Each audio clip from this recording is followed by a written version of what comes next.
Masalah ikhlas. Jaya, jaya, jaya, jaya.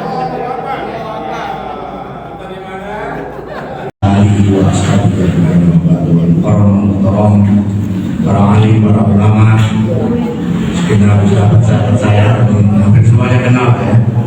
Ibu-ibu juga sebagian dari mereka karena ada satu atau tiga orang yang sahabat istri saya, alhamdulillah. Ini saya surprise di kesempatan di masjid ini atau di musola ini. Saya beberapa kali lewat saya dulu kalau ada undangan di daerah sini. Tapi apa ini musola ini undangan? Ternyata Pak Andri tektokan ya, mudah-mudahan nanti kita diiring dengan turunnya Ramadan Ta'ala yang sakit mempersembuhkan sakitnya, yang punya masalah selesai masalahnya, yang punya kerjaan barokah pekerjaannya, yang punya tagihan cair tagihannya, yang sekolah mundur kuliah jadi anaknya salah. Allah panjangkan umur kita untuk belajar. Amin.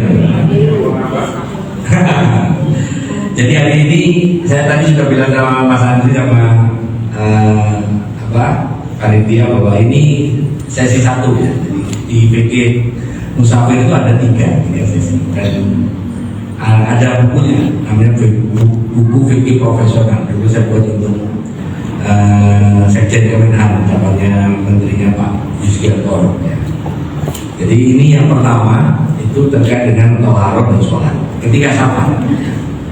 Saya kasih introduksi itu buku yang dibawa itu adalah buku-buku yang terkait dengan haji dan itu sangat terkait biasanya saya ajarkan ini materi ini untuk manasik haji maupun manasik umroh.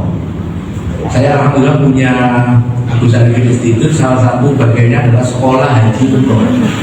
Jadi biasanya kalau ada orang haji atau pulang umroh merasa nggak firm dengan pembimbingnya mau berangkat, biasanya komunikasi dengan kami, apakah saya datang ke rumahnya atau ke grupnya atau datang ke rumah saya ajarkan hal-hal teknis yang berbasis dengan fikih empat madzhab terkait macam-macam, mulai dari sholat safar, hajinya sendiri, umrohnya sendiri maupun terkait tohar. Ya, mudah-mudahan ini materi ini tidak saya kurangi yang biasa saya berikan ke orang haji, tapi akan manfaat kalau kita nanti biasa safar. Ya. Nah baik, kita mulai dari wudhu. Ini Mas wudhu kita kalau di rumah santai aja ya, nggak ada buru-buru. Tapi poin pentingnya ini, di empat madzhab itu wudhu itu adalah mempunyai perbedaan signifikan terkait dengan pembatal. Jadi nanti ketika kita belajar madzhab, saya sudah selalu menggunakan kolom dan baris. Di kolom yang Hanafi, Maliki, Syafi'i, itu mempunyai pembatal.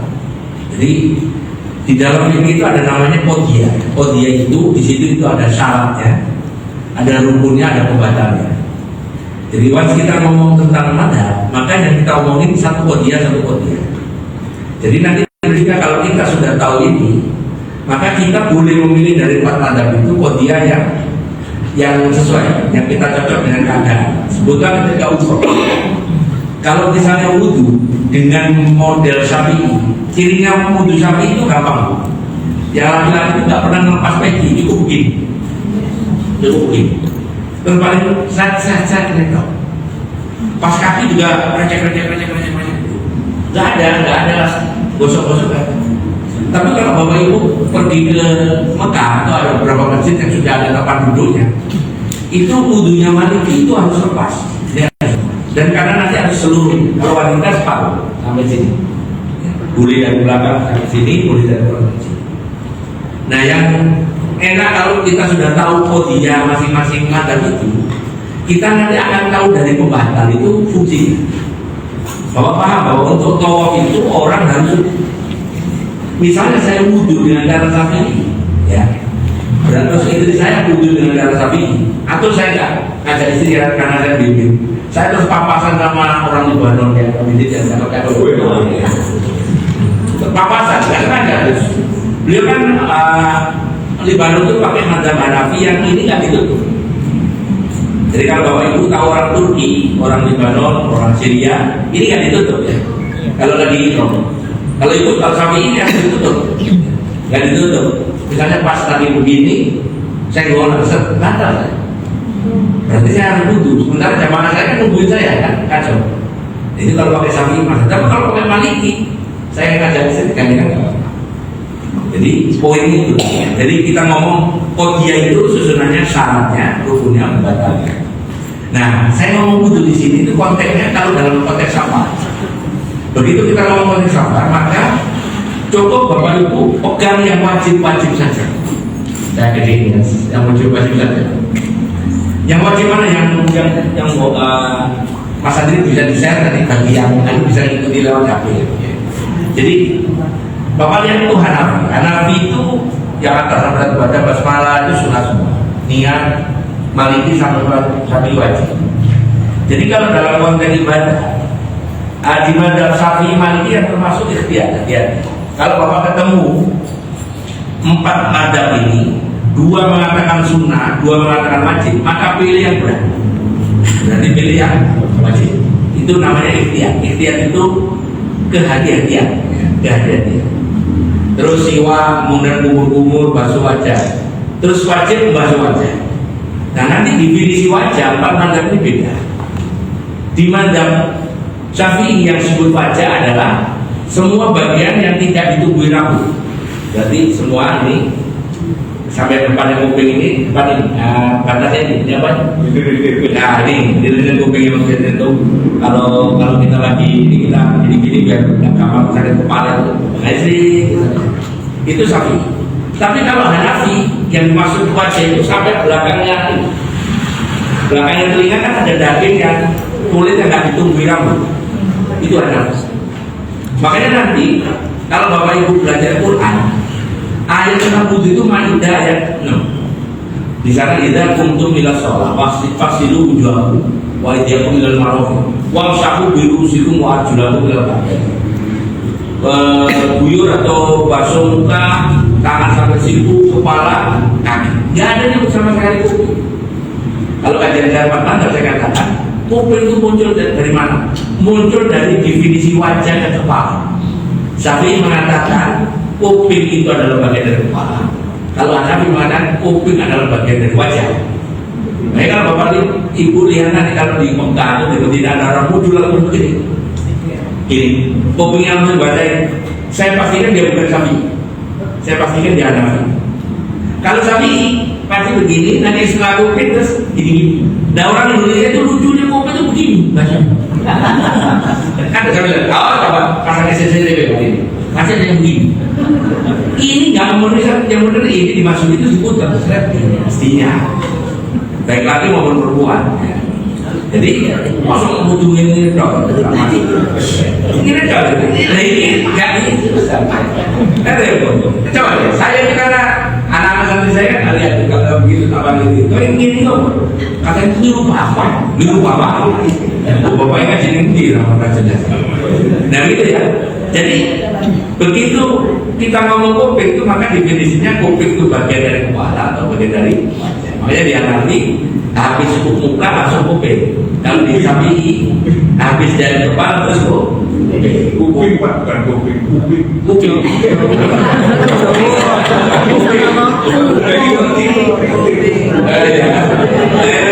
Ada orang promo kuping.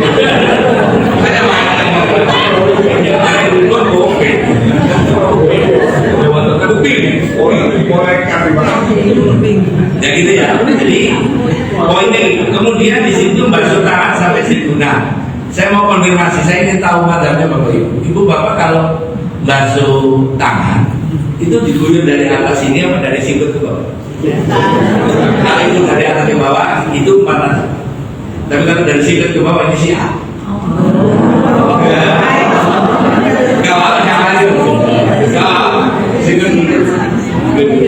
Saya itu kan tanya-tanya gitu, lumayan dari atas. Boleh nggak kita kalau gitu tahu apa? Tapi yang benar ini air keran begini. Namanya diusul itu diguyur. Ya. Nah, sunahnya 3 kali. Nah, umumnya orang yang biasanya nggak ngaji ini tiru, saya kayak orang senang. Mestinya yang 3 selesaikan dulu baru pindah ke mestinya begitu. Ada yang kanan gini, ada kayak teng. Zamannya senang saya di zamannya Pak Didin ngajar senam di RT dulu zamannya. Gitu ya. Jadi ini terkait dengan ngusap tangan, ya, apa maksudnya? Kepala itu Hanafi minimum seperempat, Maliki seluruh kepala. Contohnya kalau sebagai pelatihan untuk wanita setengah kepala. Pertanyaannya kayak ibu bapak, ibu kalau basuh kepala misalnya wudhu ketika umroh itu dibuka jilbabnya apa? Di mazhab Maliki boleh diblok-blok. Jadi coba lihat, kalau jilbab mahal sih eman-eman biasanya dia dibuka dikit tadi masukin tangan, Surabaya gitu ya. Tapi boleh seandainya itu misalnya, apalagi di Mekah itu enak itu ya. Saya ada di jemaah itu jilbabnya nggak apa dibasahin ya. Sekaligus itu ngadepin apa? Ngadepin kepala ya.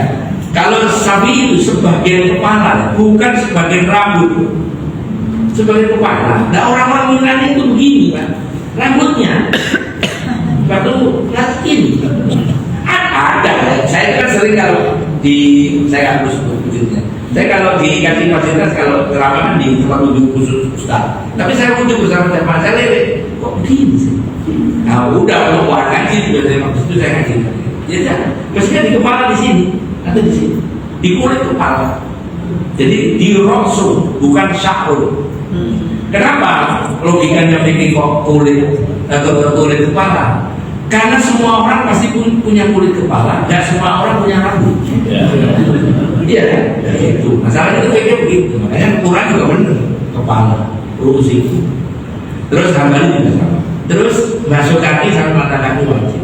Coba lihat yang Maliki, yang nomor 12, menggosok itu wajib. Maka kalau bapak nanti pindah ke mazhab Maliki untuk pindah mendapatkan kebaikannya supaya nggak ada istri nggak apa-apa, begitu istri ngawal bapak juga nggak apa-apa, maka wudhunya pakai kolom mandi, yaitu muka, tangan, kepala seluruhnya kepala setengah, kemudian telinga, kaki digosok tadi. Maka setelah itu berarti podiannya Maliki kita pakai pembatalnya untuk Maliki, nggak ada istri nggak apa-apa, istri nggak ada suami nggak apa-apa, papasan sama orang yang bukan mahram nggak apa-apa, artinya nggak apa-apa. Bahkan mohon maaf, misalnya kita mau berangkat ke masjid butuhnya cara Maliki, nyium istri kita nggak apa-apa. Tapi saya pernah nyoba, saya nggak jadi masjid. Soalnya di rumah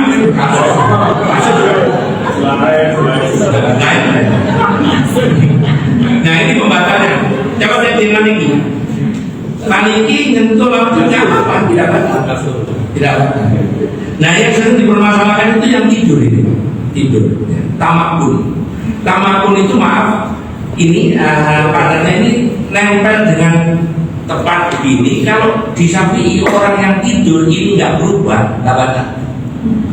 Makanya dia ngerti ngaji sama saya. Biasanya kalau Jumatan ngincer dinding, ngincer tembok, ngincer tiang. Karena dia begitu dekat gini, mas, sudah punggungnya ditempelin, baca doa Bismillahirrahmanirrahim. Tidur nggak Syafi'i ya. Tapi bukan begini, ini ada. Bapaknya salah, ini anggapnya. Berarti tidak lama dulu, tidak lama. Itu Syafi'i. Kalau Maliki beda. Yang dimaksud orang tidur itu orang yang pulas. Di Maliki yang lain disebutkan yang disebut pulas itu salah satunya adalah morok. Betul tak? Itu kawasannya. Ada kawasan ini itu bunyi. Plus satu kata Maliki ngiler. Orang kalau tidur ngiler itu pasti pulas. Nah, begitu mau ngiler urusannya bab najis lagi. Kata Syafi'i, orang yang ngiler kalau air liurnya bening dan tidak berbau tidak najis. Tapi kalau ngiler airnya keruh terus bau itu najis. Berarti tugasnya apa? Tugasnya orang yang punya wudhu kena najis, wudhunya nggak batal. Ya, ini saya kasih contoh. Jadi kan misalnya sudah punya wudhu, tiba-tiba ada bulu. Kalau di Mekah kan sering ada bulu gitu ya. Nah itu nggak apa-apa, sholat aja. Jadi orang sholat ketika kena najis itu, sholatnya batal karena najisnya, tapi wudhunya nggak batal maksud saya. Jadi wudhu kena najis itu nggak batal. Wudhu kena najis nggak batal. Jadi ini ceritanya apa namanya ngiler. Karena ngiler netes ke bajunya. Secara teori kalau di mazhab Syafi'i ngiler, tapi tamakun kan tidak batal. Tapi di mazhab Syafi'i, di mazhab Maliki ngiler, ilernya bau, terus kena sarungnya najis. Nah, meskipun secara teori Syafi'i itu nggak batal, dia tetap harus ke kamar mandi karena dia mau sholat. Ilernya harus dibersih. Jadi ngeceknya gampang, kalau bau najis, coba sekali-kali ya. Fikir itu udah ngomong 1.300 tahun yang lalu. Ya gitu ya. Jadi ini terkait dengan terkait dengan. Ya lanjut.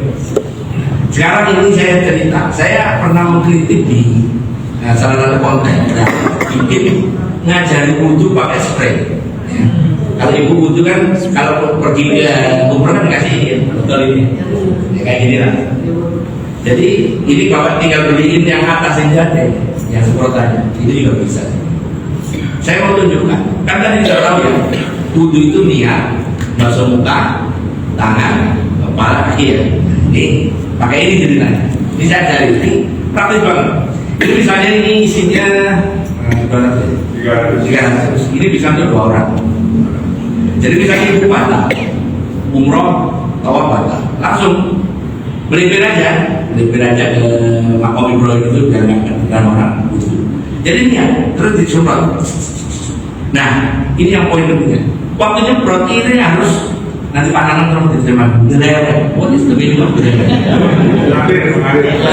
waktu disemprot ini airnya lewat.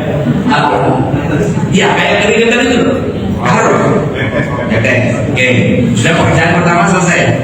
Setelah itu tangan tempel, usap sampai selatan, sampai selesai.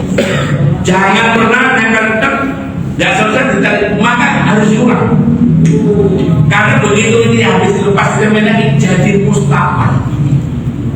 Habis pakai itu berarti air yang suci jadi tidak mensucikan lagi. Harus disemprot lagi. Jadi begitu sudah disemprot, langsung sekali harus sampai selesai. Harusnya selesai. Kalau sapi kan sampai sini aja kan. Nah, begitu kepala, tangan kan sampai derewet udah. Begitu gosok ini jangan dilepas pokoknya sampai selesai. Begitu dia yakin. Begitu kepala karena sapi ya kan bisa lihat, usap-usap dulu beres. Terus kaki juga sama. Dan balik sampai mata selesai. 3 kali. Gak usah sekali-kali aja. Nanti kan mau dibagi sama temennya ini. Sekali-kali kan cukup sekali. 3 kali itu sunnah. 3 kali itu sunnah. Nah makanya kalau butuh pakai gini, gak usah kumur-kumur.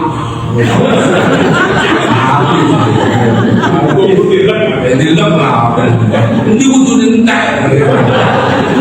Jadi air yang sudah terpisah namanya mustahil. Ya. Nah di konten ini yang saya kritik, mereka asal mengusap aja. Dia tidak berpikir begitu dia tetap diangkat, nempel lagi mustahil. Ya, ini untuk nanti saya ceritakan jawab. Nah ini yang penting.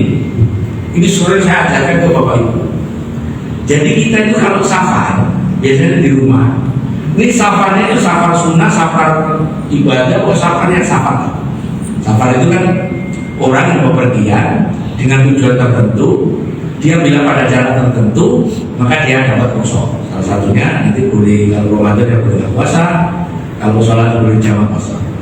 Jadi ini termasuk salah satu kebaikan kalau kalian tahu fikih, yaitu mengusap khuf. Gimana cara operasinya? Jadi ibu atau bapak mau pergi umroh. Nah umroh ke Mekah direct penerbangan 9 jam. Ya. Saya berangkat dari rumah nanti take off sekitar jam 1 atau jam 12.30 jam 1. Saya berangkat dari rumah jam 10. Habis sholat duha, sholat safar itu masih keadaan suci kan? syarat kita bisa memanfaatkan aturan khuf ini ketika kita pakai kaos kaki dan sepatu dalam keadaan suci. Dalam keadaan suci. Pastikan begitu sepatu dan nutup, kentut nggak masalah. Yang penting pas pakai sampai kaki kita tertutup semua dalam keadaan suci. Nah, terus batal nggak apa-apa. Nah, nanti ini ceritanya habis, anu langsung kentut nggak apa-apa. Jangan ditahan. Berangkat kita ke bandara, sampai bandara jam 11, ketok-ketok ngambil koper, persiapan mau terbang karena zuhur jam 12 belum boarding. Pas mau boarding kita sholat dulu, keadaan pakai sepatu kan, udah bapak nggak usah lepas sepatu, ke kamar mandi aja wudhu sama wudhu muka tangan kepala pas kaki atasnya diusap, atasnya diusap, ke musola sepatunya dilepas masih pakai pas kaki kan, kalau sholat pakai pas kaki.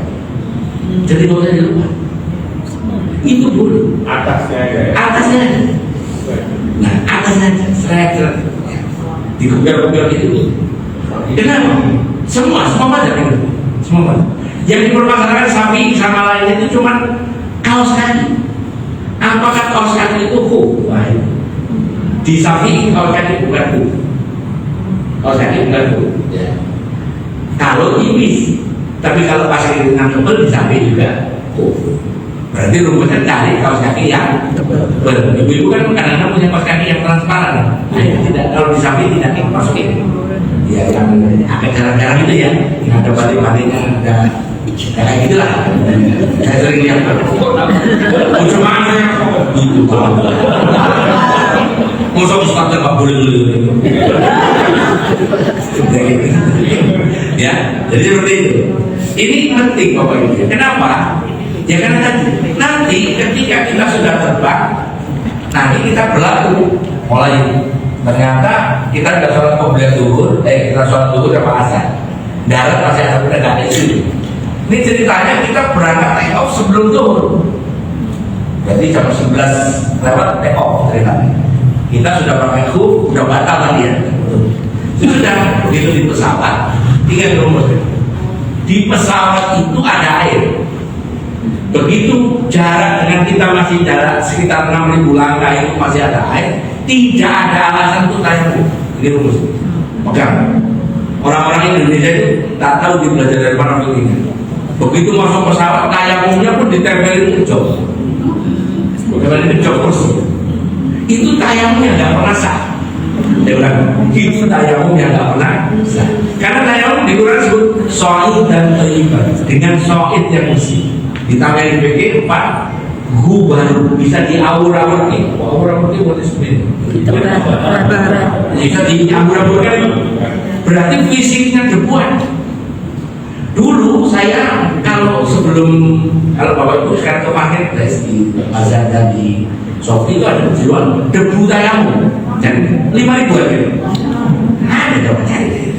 Saya itu beli debu tayamum. Katanya ya debu tayamum. Ada yang bentuk kayak kantong itu, debunya udah di sini. Jadi ditutup. Dan tayamum tinggal tempel. Ada coba.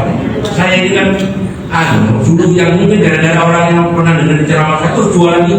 Mungkin. Saya lama begini kan udah lama. Jadi debu tayamum.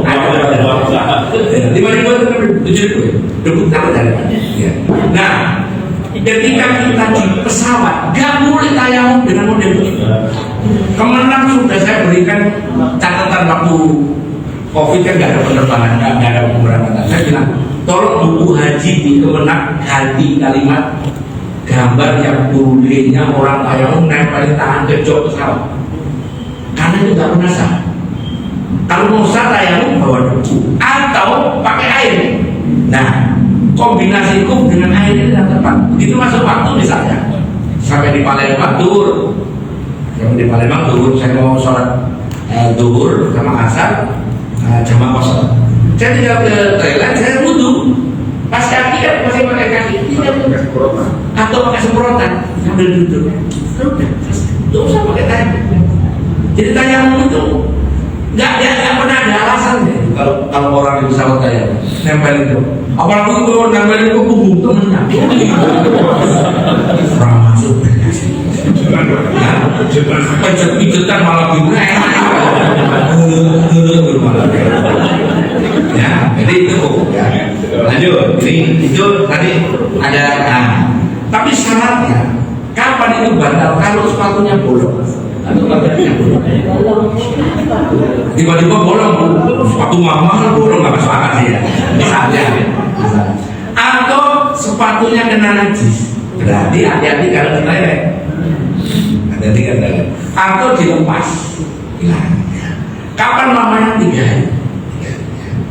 Biasanya untuk tentara diajarkan. Oke, lanjut ya. Ini banyak sekali materinya nih. Tapi di depan, tapi di ya. Nah sekarang kaos kaki dianggap sama ya. Kaos kaki adalah termasuk khuf. Nah sekarang mungkin Bapak Ibu pernah punya masalah, misalnya habis donor darah atau habis apalah. Itu kan ada di sini dikasih apa?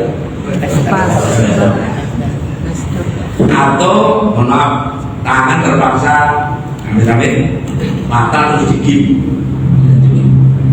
Nah itu kalau dalam teori fikih dia termasuk sohibul jami, orang yang boleh melewatkan anggota tangannya yang tertutup itu tidak perlu kena air, bahkan nggak perlu pakai gip. Kalau seandainya itu kena air malah dia menjadikan mudarat, boleh nggak kena air. Jadi rumus di fikih itu bahwa kalau itu mudarat maka boleh nggak dilakukan. Ya, meskipun itu rukunnya wudhu atau rukunnya. Nah sohibul jami maksudnya gini, misalnya ada orang digigit semua, kakinya digigit, tangannya digigit, mukanya digigit, tinggal pakai kurang. Wudhunya cuma gesek-gesek doang, cuma lucu, viral pas viral. Kalau di TikTok FYP, jadi dia sibuk pagi. Dia walaupun TikTok lama, followernya banyak sayang. Ya itu soal jadi. Nah ini tayamum tadi. Nah ini saya tunjukkan kalau tayamum beneran. Syarat tayamum ketika kita nyari air kan dalam tajidah. Kalau kita tidak menemukan air maka baru tayamum. Tayamum itu ini misalnya kita boleh tayamum. Tayamum itu cuma dorbat air, 2 pukulan. Pukulan pertama 1, habisnya pukulan. Terus wajah. Nah, 1, wajah kedua ini yang sendiri. Dikiranya tayamum itu gesek-gesek. Enggak. Dan ini ada debu, ini ada debu. Tangan kanan dulu tumpah bawa sini semua. Ini kan masih ada debu, langsung sapu. Dah, selesai. Dan tayamum nggak perlu kumur-kumur. Udah lumping gitu. Mau pakai debu kumur-kumur gitu. Tadi itu baru tidak ada sunnah kumur-kumur dalam tayamum. Itu di PK gampangnya nggak ada ya. Ayat tayamum ini surat Maida, surat Nisa, terus tayamum ini ya harus nggak ketemu. Nah ini sekarang hukum tayamum untuk sholat jamaah boleh. Cuman kalau tayamum untuk sholat jaga jamaah, misalnya saya tayamum waktu duhur, begitu masuk asar saya tayamum lagi. Itu kelemahannya tayamum. Kalau wudhu beda. Selama kita nggak batal, selama wudhu duhur sampai isya ya nggak apa-apa. Asal batal. Itu bedanya tayamum dengan nah tayamum di pesawat tadi. Tayamum di pesawat menurut 4 mazhab tidak pernah sah. Kalau ada air tidak sah. Bahkan dengan tempel tangan dengan jok nggak pernah sah. Kenapa? Karena jok itu waktu itu di vakum. Ya tidak. Coba kalau saya kerja lagi saya keluar tukang vakum kan. Nah saya punya kebiasaan karena kalau pulang kadang-kadang dan sampai rumah itu kadang-kadang tuh maghrib itu udah habis, mau ke rest area 13.30 juga belum nyampe. Mobil saya manapun itu yang jok ini nggak pernah saya vakum. untuk stok debu. Dan jam seperti itu. Jadi kalau bertanya saya berbruk bul, nah itu meskipun ada air, apabila ada air cukup, misalnya kalau dalam teori tayamum air lebih baik untuk minum, bukan untuk tayamum, bukan untuk minum. Jadi lebih ke menjaga diri selamat daripada untuk memenuhi kewajiban wudhu. Kalau ada debu, kalau nggak ada debu ya ini tadi pasang semprotan lebih bisa. Oke, ini. Nah di pesawat terbang itu nggak pernah. Siapa yang mengatakan sah? Itu nganggep ada dalil dulu Rasulullah SAW itu pernah nempelin tangan ke sumurnya di Medina, ada sumur. Itu mau wudhu ternyata nggak ada air. Terus Rasulullah tempelin tangan ke sumur. Sampai bayangin kalau Rasulullah tempelin tangan ke bibirnya sumur itu dan itu di Mekah, di Arab, kira-kira ada debunya? Banyak. Orang lupa waktu hadisnya nggak ada Rasulullah nggak cari debu, itu tembok ini sih debu semua. Nah, nggak mungkin kalau itu nggak ada debu. Beda dengan di pesawat, pasti tidak lupa. Jadi tanahnya harus ini kering dan dapat berhamburan. Kalau jalan tayamum, nah ini mungkin ada yang masih perlu di-remind ya. Niatnya kan Bismillahirrahmanirrahim ini. Kalau di Syafi'i dibunyiin ini, nawaitu tayamum lil istibahati sholat. Bedanya dengan wudhu, nawaitu wudhu'an li raf'il hadas. Jadi tayamum tidak mengangkat hadas, tapi hanya menjadi pemboleh sholat. Makanya begitu sholat lagi ya tayamum lagi. Misalnya kita tayamum di duhur, asar kita tayamum. Berbeda dengan wudhu. Makanya niatnya ini sering keluar nih. Nanti apalagi kalau saya diundang lagi kita bikin kuis ya. Nah, biarnya buku baru saya. Kalau diundang lagi. Nah, mari kita lihat kemarin yang viral. Apakah sholat di pesawat itu tidak pernah sah? Ya. Ada viral, coba cari ada berapa? Saya mau tunjukkan ini dalam konteks Pak Tajam supaya nanti nggak salah paham.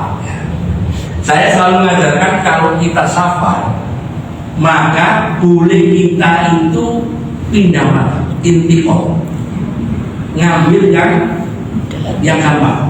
Kalau kita dalam keadaan safar, ya rumus ya. Kalau dengan safar, dan itu menjadi musyaqqah. Musyaqqah itu apa ya?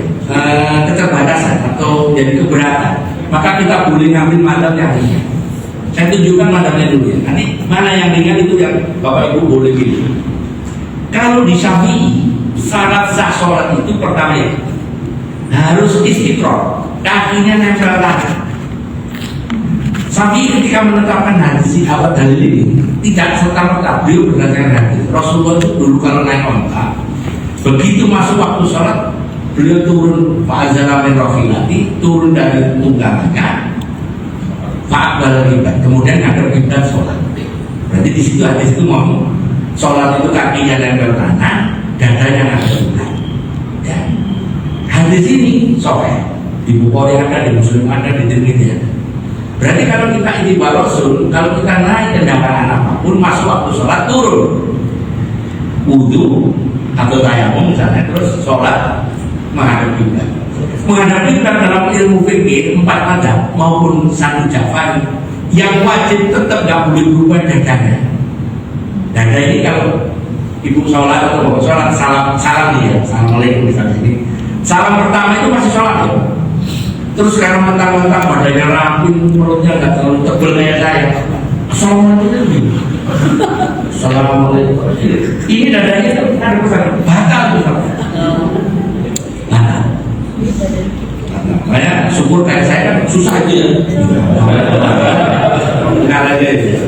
Jadi yang boleh noreng. Begitu juga sholat.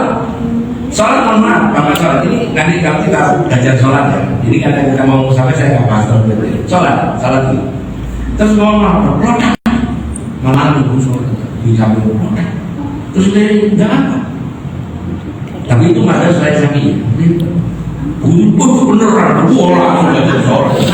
Ternyata orang mereka mengikuti. Rupanya bawa rokok jualan bakso. Langsung ya pokoknya itu. Ngelirik itu. Tapi kalau ibu nolnya begini, jadi yang wajib menghadap kiblat adalah sama dengan sa'i di Malaysia yang sudah haji sudah umrah saya. Ada kesalahan besar di fikih haji tentang sa'i. Sa'i itu kan bawa dari fikih. Apa salah saya sa'i? Gak pernah ada yang bahas. Padahal ada kitabnya. Saya tulis di buku saya semua fikih haji. Syarat sahnya sa'i itu dimulai dari Bukit Sofa. Oke? Gak perlu wudhu. Oke ya. Terus yang kedua, dadanya harus ada bukit yang di depannya. Jadi ketika di sofa dadanya ada marwah, ketika di marwah dadanya ada sofa. Bapak Ibu perhatikan orang saya di tengah melempar untuk konten ini, manggil temannya, manggilnya. Ini yang gue itu batal saya. Kalau sahnya batal, umrohnya batal, hajinya batal. Padahal udah haji, dapat kuota bagus baru tahu sekarang. Hukum orang nggak tahu, tidak ada hukum, makanya kadang-kadang orang nggak ngaji juga sudah disampaikan di taman budi. Paling nyaman orang nggak ngaji. Ruwet, jadi tahu kan, jadi tahu batal. Coba nggak ngaji aman saja. Tapi udah ngaji itu malah kayak bosan itu sih ngomong. Sekarang tahu kan? Bagaimana tuh ya sudah. Dulu kan nggak tahu. Besok kalau umroh lagi, tolong kalau sa'i lempeng jangan tolak-tolak. Padahal ada potensi kita sa'i haus belok kan? Iya. Belok pasti batal. Apa belok? Beloknya saya di sini, air minumnya di tempat ibu sana. Belok sana. Nanti saya mulai lagi dari sini. Kalau itu dia apa? Pakai mobil ya jangan tolak-tolak. Supirnya tak dasi. Ya pokoknya relatif ada kesana. Gitu ya. Ya jadi yang menyebabkan sholat itu tidak sah atau hanya menghormati waktu di saat itu karena ketika kita di pesawat kakinya tidak istiqor, kiblatnya nggak ada. Pesawat karena ada turbulen. Nah, pertanyaannya kenapa kita kok naik pesawat nggak bisa niru Rasulullah? Apa ada pesawat begitu masuk waktu sholat kita dulu? Ya misalnya, besok pilot. Pak pilot Pak, ini waktu dulu. Jadi jam 01 sudah ada. Kamu ya tentang samudera dia. Makanya di mazhab Syafi'i sholat dalam keadaan seperti itu dianggap tetap dapat pahala, tapi belum sholat. Judulnya sholat dihormati waktu. Syafi'i ya. Ini pilihan pertama yang paling sulit. Berarti dengan rende tadi sudah sholat lagi.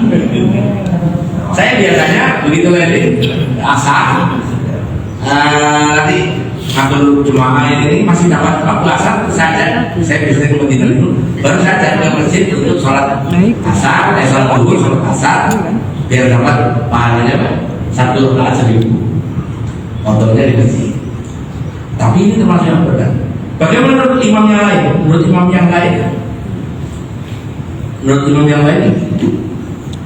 yang lain sama hanya 5 waktu. Yang lain menurut mazhab yang kedua tidak perlu ulangi, berarti sah. Menurut Hambali. Jadi kalau bapak ibu pindah ke Hambali dan untuk pindah ke Hambali tak perlu yang usul sholat yang luar biasa. Pokoknya ibu menganggap ini saya tidak pakai Syafi'i ya sudah. Nanti pakai Hambali. Yang paling enak yang nomor 3. Kata Hanafi sama Malik, karena semua sholat di pesawat nggak akan merasa, nggak usah sholat, cukup deh. Waktu waktu sholat deh, subhanallah, alhamdulillah, wabarakatuh. Baru lagi bersolat. Kalau lewat waktu foto. Oh langsung. Iya, saya itu selesai. Mau pilih yang mana? Yang paling gampang yang nomor 3. Dan itu 2 orang yang ngomong. Hanafi sama Malik 2 lawan 1, menang yang 2. Nah, kalau dalam ilmu, kalau ada ulama ngomong lebih itu namanya jumhur. Jadi 4, 1 disetting, 3 namanya jumhur. Kalau 2 sama 2 milih yang paling berat. Jadi 2-1-1 berarti cukup nih. Lawan satu pilih yang nomor 3. Cuma kadang-kadang ahli kecil kita, aku udah pesawat itu belum sholat.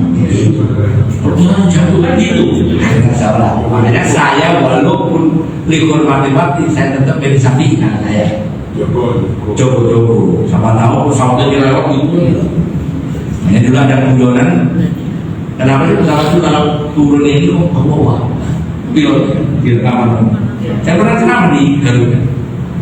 Harusnya ketika pesawat nyungsep begini nggak bawa. Tapi saya Allah itu tidak. Biar pesawatnya naik lagi. Pilot asam tenang aja. Itu saya ceramah di pilot Garuda di orang. Guyonan saja. Guyonan. Oke lanjut. Oke, sekarang itu tadi yang bisa ditanyakan lagi. Jadi sholat di pesawat Nabi Rafi hanya dihormatil waktu. Nah sekarang sholat sunat apa? Tadi Wajib kan? apa? Wajib ganti ya. Wajib ganti. Ini Bapak Ibu saya tunjukkan daftar sholat. Totalnya 40. Totalnya 40. Nanti ditambah dengan sholat 5 waktu. Kemudian ada sholat lagi yang sifatnya mutlak bisa 5. Total semua sholat kita itu 50. Ibu bapak masih ingat kan? Waktu Nabi Muhammad Isra dikasih sholat berapa? 50. Sejatinya masih 50. Sejatinya masih 50 gitu kan? Cuma yang wajib cuma di 5. Dari semua sholat ini saya ulangi. Ini rawatib, ya, yang qobliyah ba'diyah, witir, tahajud, duha. Ini nanti cek yang mana yang bapak ibu belum pernah laksanakan tahiyatul masjid. Sholat sunnah safar sebelum sunnah safar tawaf ifrad takib. Takib ini sholat yang sesudah tarawih. Sholatnya sifatnya mutlak. Sholat sunnah ketika keluar Masjid Nabawi ini mungkin cara yang mengerjakan. Jadi kalau ibu habis duhur, latihan duhur, pengen balik ke hotel, sholat sunnah 2 rakaat dulu sebelum meninggalkan Masjid Nabawi. Ini cara orang tahu. Jadi gue rawatnya sholat sunnah wudhu, sholat isra. Masih ingat sholat isra? Sholat isra syaratnya subuhnya harus berjamaah. Kalau ibu bapak subuhnya nggak berjamaah, nggak ada sholat isra. Ya, nggak ada sholat. Dari wudhunya subuhnya harus jamaah. Terus ada yang sholat sunnah orang betul. Setiap sholat meskipun sholat sunnah tetap ada syarat. Sholat awabin ini habis maghrib sama isya 6 rakaat. Sholat hajat, taubat, istiqoroh, subuhul iman ini sebelum tidur 2 rakaat. Minta di depan iman doanya Allah sabit terselesai ya. Kemudian takbiratul ini di pesantren biasanya untuk ngapalin Quran. Sholat kafarat ini jarang orang tahu.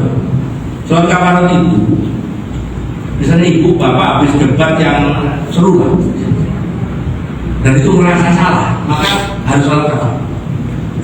Sholat karena pertikaian. Ini mau di partai politik kalau semuanya juga harus sholat ini. Ketika pun sholat tasbih, sholat sunnah intidal itu menunggu iqamah, istiadah mau bepergian sifatnya minta perlindungan. Sholat sebelum masuk rumah. Jadi orang habis safar pulang, sebelum masuk rumah mampir masjid dulu yang terdekat ke sholat. Kan ini kalau ada bepergian di sini dulu di rumah langsung ke kamar. Nah ini mungkin yang banyak orang belum melakukan. Nomor 26, nomor 27 sholat sunnah qobliyah nikah. Ayo, tadi itu sudah. Kalau belum berarti nikah lagi. Iya. Saya kalau diundang untuk jadi mau Indo Hasanah atau wakil keluarga, saya selalu ingatkan sama bapaknya sama mantunya. Saya suruh sholat berkah, sholat qobliyah abdul nikah. Kemudian malamnya suaminya jadi imam, istrinya jadi makmum, sholat sunnah pengantin. Ibu-ibu dulu pakai surat ini nggak apa langsung beras. Ya makanya anak kita untuk susah mestinya sholat sunnah zifah. Suaminya jadi imam, makmumnya istri. Mana sempat? Kalau Pak Didit mana? Nah seterusnya ya, ini ada. Ini kapan-kapan kita bahas. Nah sholat sunnah apa? Ini disunahkan. Bapak mau umroh, mau haji, mau ke Surabaya, sekedar mau nengokin anak atau safari healing, tetap sholat sunnah dulu. Niatnya sholat sunnah bersafar di jalan. Rakaat pertama Al-Fatihah, kuliah al-kafir. Rakaat kedua Al-Fatihah. Kalau bicara rumus sholat 2 rakaat, sholat 2 rakaat itu punya pakem itu punya pola. Yang pertama pasti habis Al-Fatihah al-kafir. Habis kedua habis Al-Fatihah al-kafir.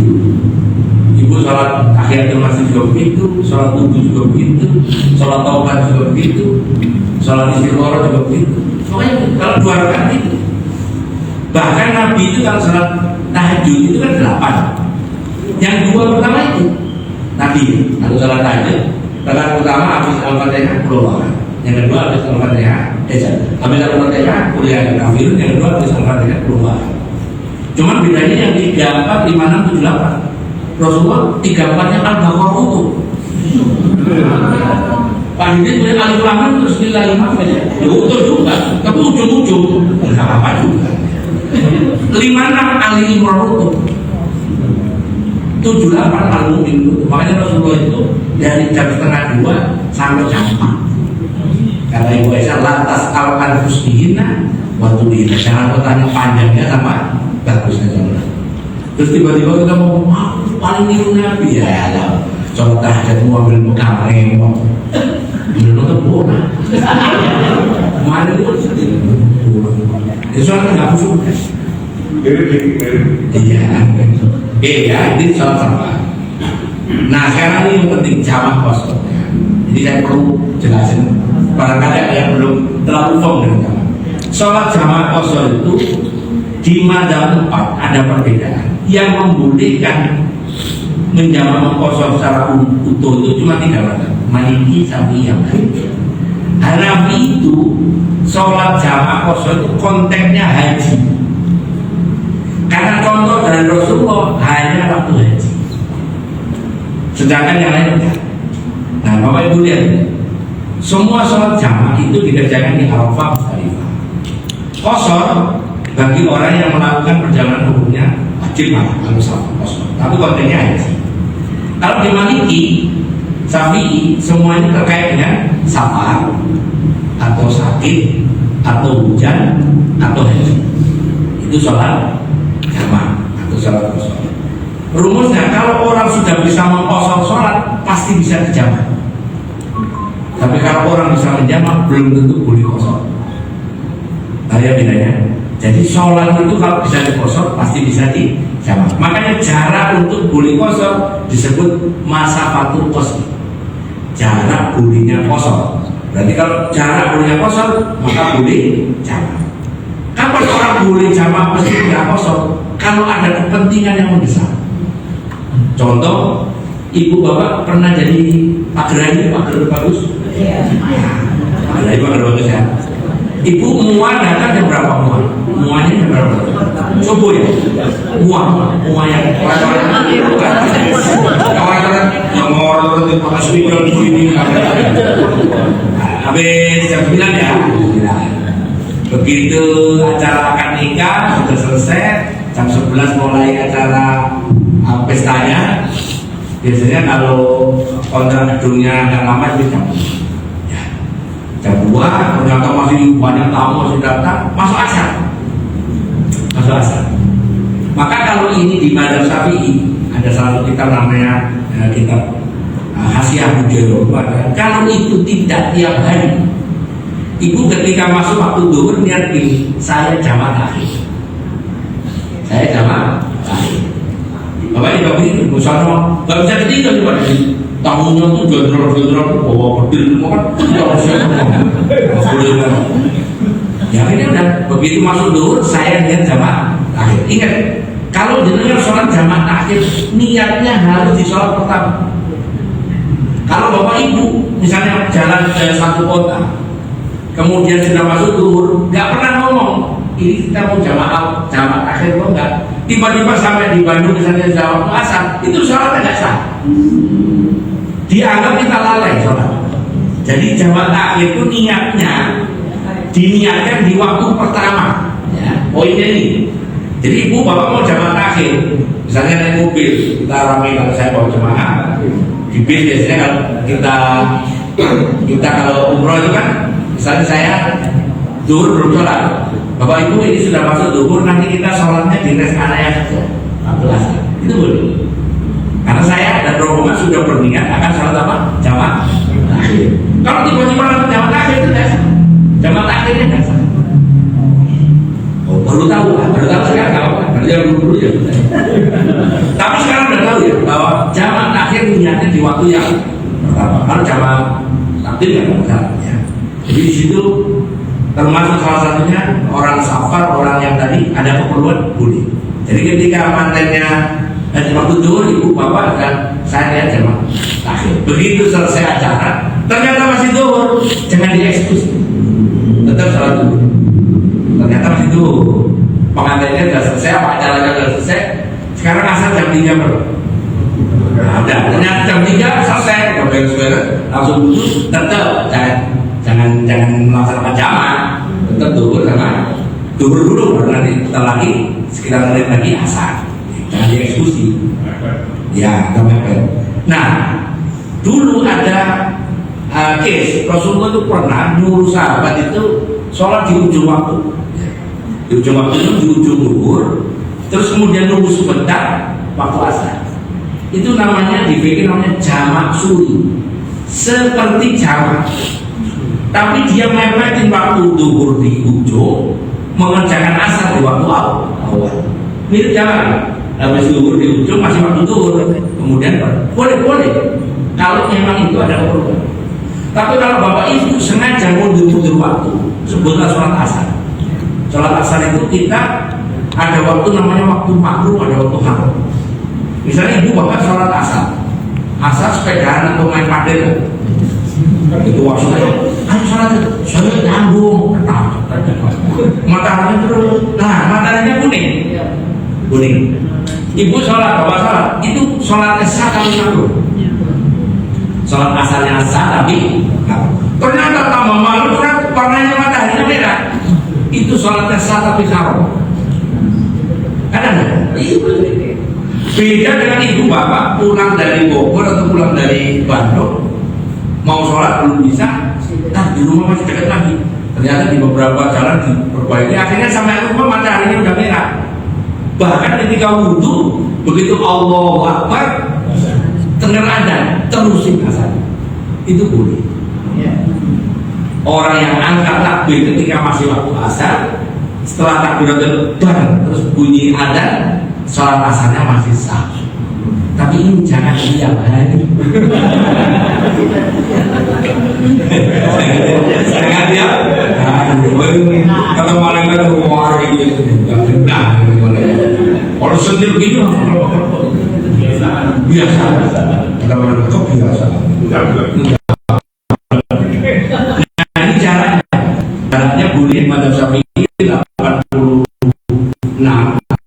80 di 86 ya. Kalau di madzhab oke, sekarang saya jelaskan sholat jamak qashar caranya mengeksekusi. Di sholat jamak qashar itu langsung pakai gambar ya. Gambar. Nah ini saya cerita tengah ini rumah bapak. Rumah bapak ini namanya waton asli.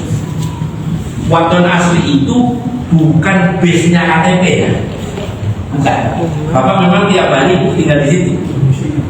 Boleh jadi orang tinggal di Taman Puri ini tapi KTP-nya DKI. Boleh kan? Tidak masalah. Tapi aslinya bapak tinggal di sini. Itu dianggap waton asli. Jadi bukan KTP base, bukan berdasarkan KTP. Jadi ini ada baterai limit kalau di dalam ilmu namanya misriyah. Apa itu misriyah? Orang yang punya waton asli itu punya batas, yaitu tempat di mana dia tinggal ada 3. Ada sultannya, ada kodinya, ada pengamannya atau keamanan. Berarti ada wali kota dan bupati, ada kodi pengadilan, ada keamanan Polres atau Kodim. Di Indonesia yang sesuai dengan misriyah untuk baterai limit yang tengah ini kabupaten kota. Karena di kecamatan nggak ada kodim, nggak ada pengadilan. Kecamatan ada pengadilan. Pengadilan paling bawah ada di kabupaten. Berarti kita punya Misria Tangerang Selatan. Ceritanya Bapak Ibu mau ke Jogja atau mau ke Surabaya, keluar dari Misria ini menuju ke sebelah ini. Ini waktu titik-titik bisa terbang, bisa pakai darat bebas. Begitu ibu keluar ke sini, tapi tujuannya sudah ditentukan lebih dari 86 kilo. Dan tujuannya bukan untuk Wirali, kayak sopir angkot itu lebih dari 86 kilo. Orang tua itu nggak ada jamaah kosong, kan? Harus tujuan kita, harus jelas tujuannya. Jadi besok-besok kalau ada lagi supaya jamaah kosong, mobil sampai 86 kilo kosong nggak boleh. Harus tujuan. Nah begitu keluar ini, misalnya saya mau ke Jogja naik kereta, saya keluar dari rumah keretanya jam 1, saya keluar dari rumah jam 11. Begitu di Karangtengah masuk dulu. Karangtengah itu Jakarta. Kalau Bapak lewat Cilacap, Karangtengah kita ada di Jakarta. Saya belok sholat duhur sama asar dulu. Padahal dari rumah saya itu cuma 3 kilo. Karena sudah keluar dari Misria dan tujuan kita Jogja yang lebih dari 86. Itu caranya mengeksekusi. Selama ini orang-orang baru di Jogja kesuwen. Semuanya dia nyampe nggak usah. Begitu juga pulang dari Jogja sampai Gambir maghrib. Ya udah, sholat maghrib sama isya di Gambir, jamak sampai rumah tinggal tidur. Kalau jamak di rumah nggak boleh. Loh, kalau sampai jangan ke rumah, sampai Karangtengah udah nggak boleh. Tak boleh menjamak kosong di rumah. Ini namanya misi. Nah ini cara ngomongin orang Misria ini. Batasnya apa? Ada sultannya, ada pengadilannya, ada kamar. Itu setara dengan kabupaten kota. Selama ini kita kira jamaah apa di mana? Ya udah di bandara. Makanya saya pernah diprotes orang bahwa jemaah ada orang Bogor, ada orang Depok, ada orang Tangsel, ada orang Jurumudi Tangerang. Ya di dekat bandara itu. Ceritanya waktu itu saya berangkat dari terminal 2 yang misalnya di bawah. Bapak-bapak, ibu-ibu, kita belum take off ya, kita sholat dulu sama asar jamaah takdim. Khusus untuk jamaah yang bukan anak-anak. Ada satu keluarga orang kaya, khusus saya nggak terima. Kenapa kami nggak boleh? Pak saya sholat dulu, tidak jelas. Karena bapak orang Tangerang. Ini bandara masih Tangerang. Bapak belum pergi kemana-mana. Paham ya? Berarti bapak ini belum pergi kemana-mana. Belum musafir. Masih mungkin tidak ada jalan. Saya kalau dari rumah nggak boleh ya. Nggak boleh. Ada yang begitu. Kalau belum tahu nggak apa-apa ya? Belum tahu. Oh belum tahu. Makanya ngapainnya nggak boleh. Pokoknya kan batas ini. Nggak boleh, udah Tangerang Selatan. Pintu tol Pondokan itu tapi di Pasar Rebo itu masih DKI. Saya kalau salah di sana pom bensin Pasar Rebo dari terminal keluar sebentar stres untuk sholat maghrib sama bisa. Karena kalau sudah di Pondokan sini pintu tol ini udah Tangerang dan Tapi kan syaratnya harus punya tujuan yang lebih dari. udah pulang dari tujuannya Pak. Saya udah pulang dari Bandung, Bapak punya tujuan dan tujuannya pasti pulang kan? Sudah. Ya ini sampai sini selesai. Nah, begitu Bapak di tujuan, kalau di Sapi itu hitungannya 5 hari, tidak dihitung datang dan pulang. Kalau di Mazhab Hanafi 15 hari. Cuma ini sebelum kita tanya pertanyaan, ini yang penting itu. Kapan orang walaupun tujuannya jauh nggak boleh jamaah kosong? Salah satunya ini nomor 9. Di tempat itu ada istrinya. Ada istrinya. Beda dengan bapak berangkat sama istri, beda ya. Di situ ada istrinya. Ini mohon maaf, Ada orang punya istri satu di Taman Duri, satu di Jogja, satu di Surabaya. Orang ini ke Bandung nggak boleh jamaah kosong karena ada istrinya di Bandung. Ke Surabaya nggak boleh. Jadi besok-besok kalau ada orang sini diajak jamaah kosong di Bandung nggak mau, kamu ada istri. Ya, itu saudara. Makanya punya istri banyak itu nggak enak, boleh jamaah kosong satu aja ya punya benar ya. Yang ngomong gua takut. Oke, lanjut. Ini 15 hari. Nah, sekarang itu ini kapan pesawat dari tadi ya, sampai rumah sudah lewat atau berniat mungkin. Hati-hati. Jenengan ke Jogja itu ke rumahnya orang tua ya, atau kalau kayak saya ke Surabaya atau ke Pandeglang, saya kan datang terus gitu. Terus saya bilang saya mau tinggal di sini, maka udah nggak ada jawab. Saya tinggal saya tinggal di sini. Atau ibu bapak umroh ke Medina, begitu jalan, aku ingin tinggal di Medina 3 hari. Itu kan nggak boleh jawab. Jangan pernah ngomong begitu. Jangan ngomong pernah tinggal. Iya, nggak maksud. Berarti dia sebagai mungkin. Ya, itu dia. Jadi baru tahu ya. Bapak baru tahu sekarang kan baru. Kapan udah ngaji? Kapan udah kaya ngaji? Nah, cukup. Sekarang waktunya saya jawab. Enggak. Pakai ini. Ya, benar.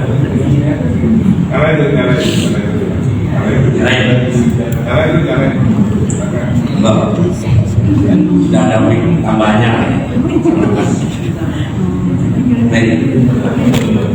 Ini pakai ini mana? Beda langsung ini Pak. Dengar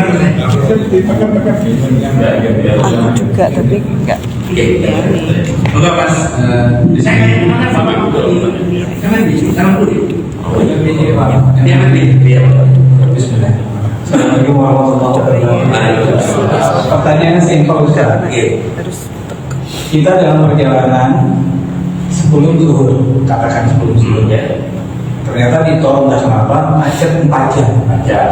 Sampai rumah itu sudah masuk asar.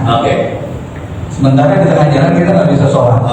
Itu gimana? Pertanyaan itu aja. Itulah yang disebut keadaan rukhsah. Pakai kalimat al-musyaqqat tajlibut taisir. Kalau kamu kesulitan, ambil yang gampang.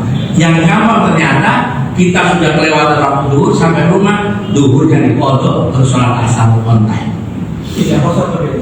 Tidak boleh zaman kosong. Tapi tetap dikodok. Tetap kita macet ya. Apalagi supir kalau mau sholat di kendaraan wudunya tadi pakai semprotan atau pakai tadi coknya terjadi gitu habis itu pakai air.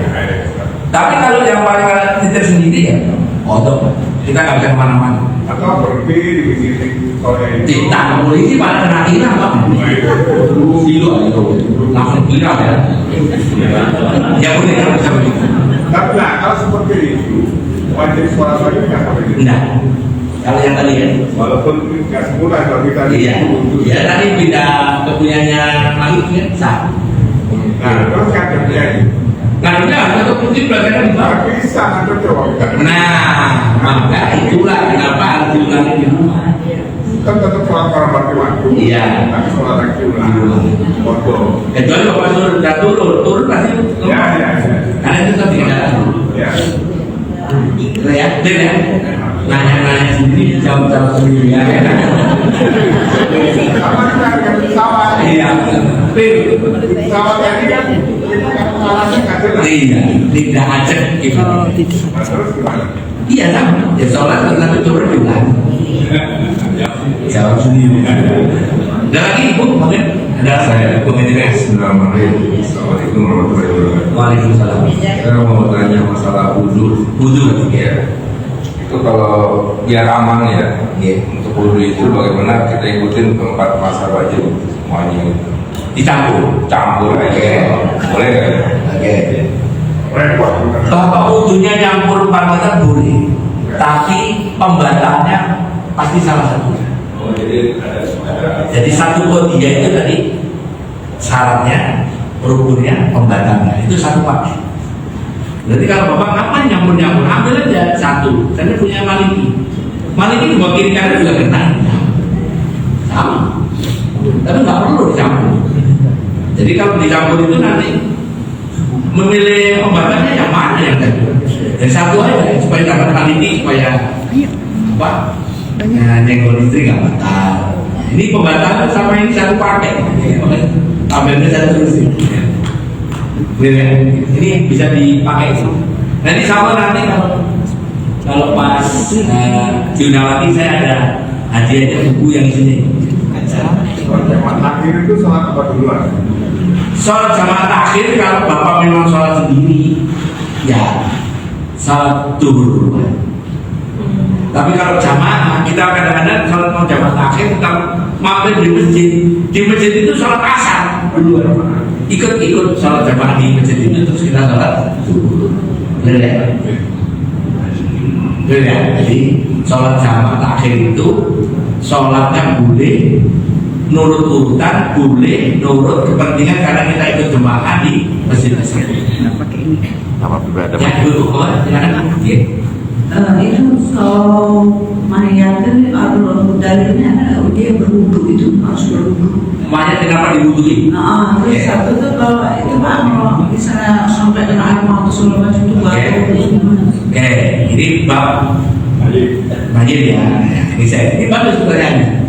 Kenapa sih mayat diwudui? Karena nggak bisa wudu sendiri. Jawabannya itu dulu. Kalau mayat wudu sendiri takut. Udah maaf, ini kebiasaannya santri-santri jombang. Tapi di dalam pandang Pak, salah satu tata cara sebelum dikafanin memang disunahkan mewudukan mayat. Jadi itu ada jawaban yang nggak mudahnya itu. Kalau jawabannya yang pertama tadi karena mayat nggak bisa wudu. Iya dalilnya bahwa di madhab Pak itu mengutip sebuah hadis bahwa afdol kalau mau mengkafani mayatnya diwuduin. Ya karena khusus sendiri, diwuduin sendiri. Karena nanti habis dikafani biasanya diapain? Sholat. Jadi seakan-akan dia mereplikasi ketika hidup.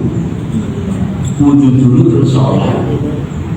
Cuman bedanya dia terus pergi menghadap Allah, yang ngelatih yang berdoanya kan gitu. Kalau mau pakai filosofi. Tapi aslinya di empat madhab seandainya tidak diwudui nggak apa-apa, yang punya sunnahnya sunnah. Nah sebaliknya kalau nyahan, yaitu meratap. Kenapa meratap itu nggak boleh? Air matanya netes, kena. Kalau orang Jawa kan sampai. Kalau di mata nggak ada. Sampai kena jenazah. Itu seakan-akan yang meratap itu nggak enak. Itu aja simbolnya ya kalau meratap nangis. Bahkan yang paling dilarang kalau meratap sampai merobek-robek lagi. Itu kesenangannya di situ. Merobek itu kesenangannya kuat. Malah di konten ini loh. Iya, makanya niat itu sekedarnya saja.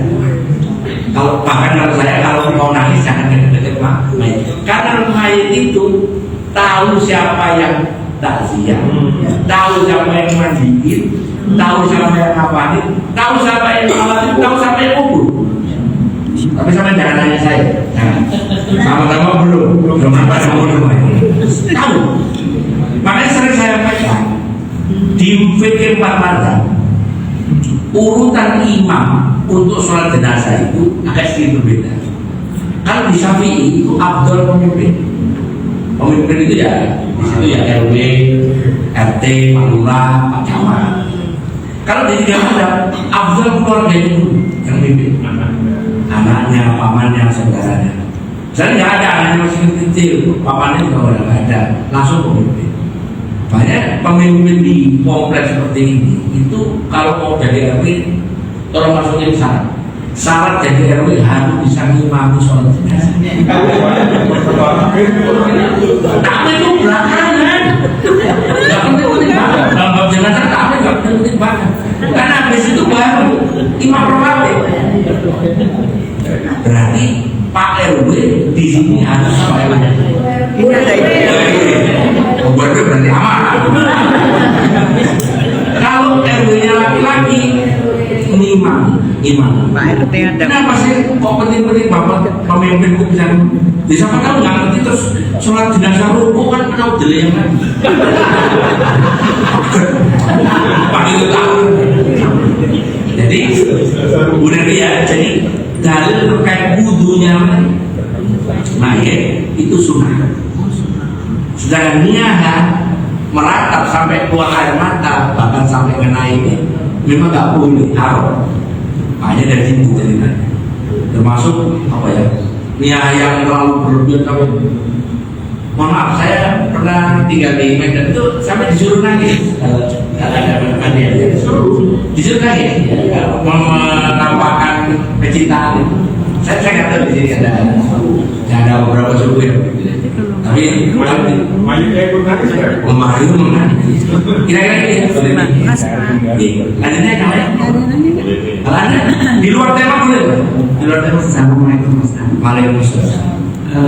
Untuk jamaah konsor Ustaz, misalnya kita bepergian ke Jogja, itu ada batasannya berapa hari nggak Ustaz? Kita tidak.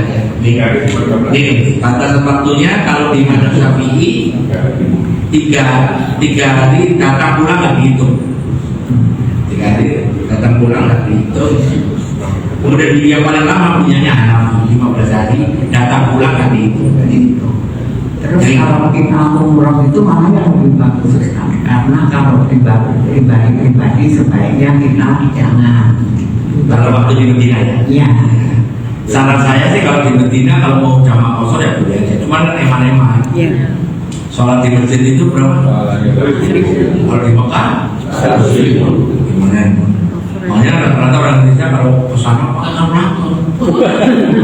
Sholat matahari 17.000. Rawatib 20.000 kali. Total pulang 2 juta kali. Yang sampai pulang ke rumah nggak sholat. Sini nama sholat 2 juta tuh. Dikiranya bisa dikapitalisasi. Itu hanya fadilah untuk mengganti. Atau travelnya kayak gini dibagi sama biaya. Jadi itu gitu ya. Jadi pertama kalau kita ke tanah haram ya, jangan pernah lihat dulu deh. Jangan pernah lihat. Nanti nggak boleh jawab qashar. Jangan pernah lihat 3. Kemudian dia jangan jawab atau kontra. Justru pertanyaannya begini biasanya, boleh nggak saya mengqashar menjamak bareng sholat Jumat? Kan itu kan biasanya jadwal umroh itu hari Jumat terbang atau berangkat ke Mekah kan? Kalau saya briefing, misalnya saya dapat jadwal Jumat saya harus pulang. Pagi saya kumpulin, Bapak Ibu nanti ikut sholat Jumat semua 2 rakaat. Tapi di sana kan habis Jumat ada sholat jenazah. Jangan ikut, langsung berdiri masing-masing sholat sendiri. Mau 2 rakaat sholat asar boleh qashar, mau 4 rakaat boleh. Jadi Jumatnya 2 rakaat, asalnya 4 boleh. Jumatnya 2 rakaat, asalnya 2 rakaat. Tapi jangan ada sholat di antara 2 sholat. Karena berarti menjadi tidak ittisal. Sholat jamaah qashar itu sholat jamaah harus ittisal antara sholat dulu sama sholat pertama sama sholat kedua.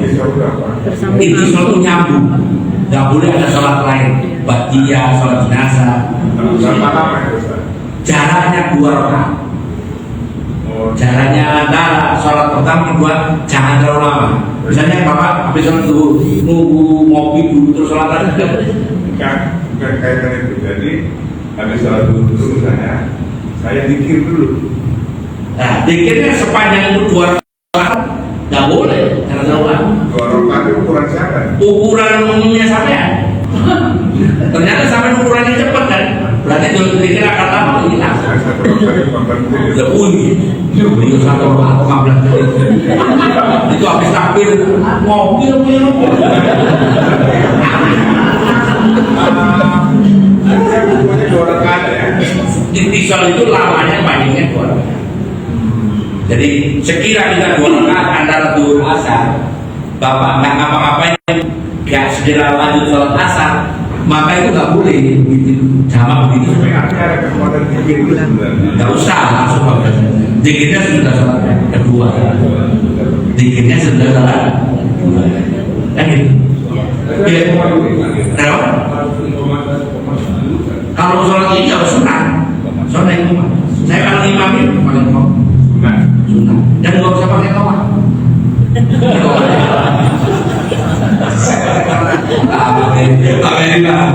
Mau orang komat ini apa?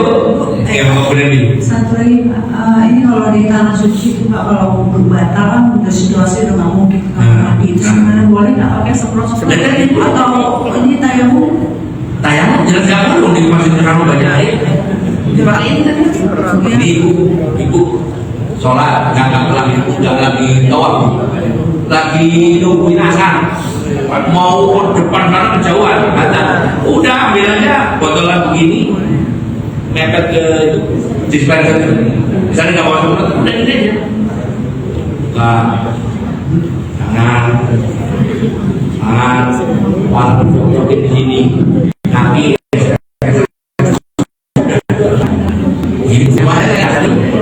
Kondisi seperti itu. Karena kalau nanti kita ke depan udah selesai,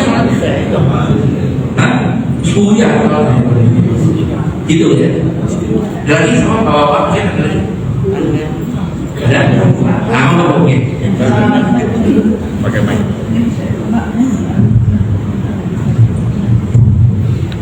Kalau biasanya kita pakai Syafi'i, ada kesempatan tertentu kayak tadi pakai spray gitu, apakah ada adab yang harus diucapkan atau bagaimana? Nah, kalau Syafi'i tetap niat, kalau itu butuhan rekomendasi, iya, tetap ini yang ini tetap dijalankan.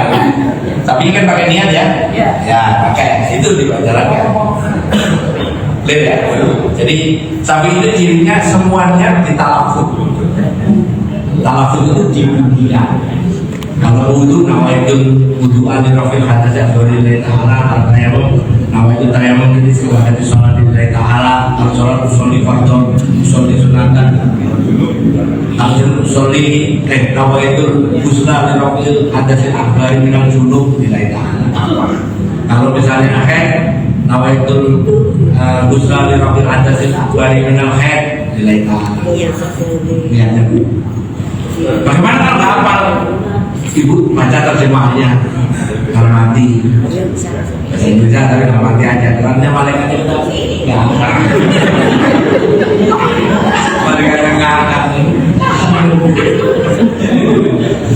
ya jangan sampai malaikat orang mati ini orang mati sudah kalau udah tempatnya taat ada lagi ya Pak Budi pun pagi Ustaz mau tanya, ketika kita sudah sholat subuh berjamaah di masjid, lalu kemudian kita pulang, ternyata sampai rumah istri ini belum sholat, sholat subuh juga, kemudian kita sholat lagi sebagai imam, itu dibolehkan kan? Jadi kan sholat subuh, imam istri sampean sholat subuh istrinya yang boleh 2 kali. Itu pernah dilakukan sahabat. Jadi ada sahabat Ibnu Mas'ud dari Sayyidina Ali lagi ngobrol di sholat asar di teras Masjid Nabawi. Datang seseorang, Rasulullah juga pada salah satu dari 3 orang. Kamu mau nggak dapat pahalanya lagi kalau temenin orang? Sebagai apa? Sebagai mau ceritanya. Sebagai mau. Seandainya begitu ada apa? Enggak boleh ya? Boleh. Cuman untuk sholat Jumat dan sholat Idul Fitri nggak boleh. Ya, saya sudah ini misalnya nanti suatu saat kayak di Inggris atau di Australia atau di Eropa yang Jumatan itu 2 shift gitu. Jumatan 2 shift. Misalnya shift 1 imamnya saya, maka shift 2 saya nggak boleh. Sama dengan Idul Fitri dijelaskan, misalnya Idul Fitri yang pertama pemerintah, yang kedua Muhammadiyah, yang pertama Muhammadiyah, yang kedua saya terima job dua-duanya. Ya, akhirnya beda. Maka sholat kedua batal. Fitri ketika saya menganut pemerintah kan saya masih puasa. Pada syaratnya sholat Idul Fitri itu harus sudah buka dan harus satu sawal. Kalau saya masih puasa berarti itu masih 30 Ramadan. Nggak satu. Amplopnya kalau bisa tetap banyak. Saya nggak mungkin. Boleh ya? Bapak aja Pak boleh. Bahkan kalau perlu Kalau habis setelah wudhu ya, setelah wudhu ada baca sholat, baca doanya seperti ini,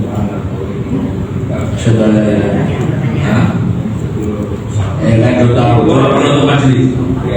Iya boleh. Tapi aslinya bukan itu. Oh iya. Boleh. Doa kalimat iman boleh, tapi doa sudah wudhu bukan itu.